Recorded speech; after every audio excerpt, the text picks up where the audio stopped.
Teoreetiliste uuringute asemel on geneetikas maad võtmas suundumus, kus iga inimene saab tellida endale oma geenikaardi, millelt näha, kas tal on soodumus suhkruhaigusele, vähile või mõnele muule pärilikule tervisehädale. Tartus täna alanud ja homme lõppeval geenifoorumil vaadataksegi geeniuuringute tulevikku. See pole enam sugugi haruldane, et piltlikult öeldes sarnaselt isikliku tähehoroskoobile on võimalik tellida endale geenikaart.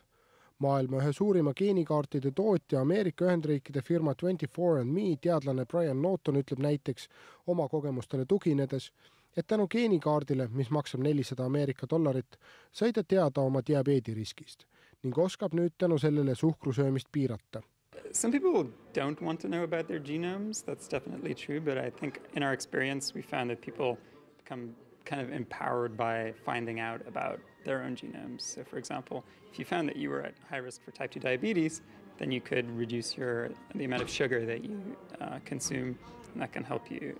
9. korda toimuva rahvusvahelise geenifoorumi üks eestvedajatest, Eesti geenivaramu direktori professor Andres Metspalu sõnul on geeniteadus astunud uude ajastusse sellega, et muutub meditsiiniliselt üha olulisemaks ja ka personaalsemaks.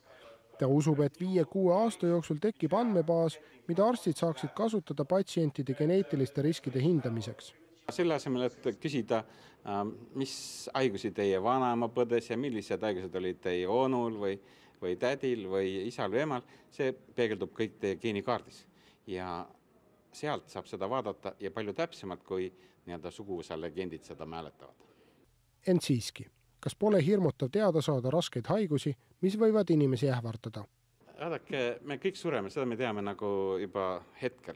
Küsimus on lihtsalt selles, et kui kaua te olete haige, mis selleks saab teha, et teie elu teine pool ei oleks nii vaevarikas, et hommikuks ei ole liigesed valusad, et küür ei ole selga tulnud, et süda ikkagi pumpab ja see on tähtis, kuidas me elame, mitte millesse me sureme millal.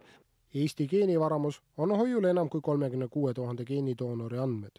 Mullu rahastas riik varamut 28, tänavu vaid 14 miljoni krooniga.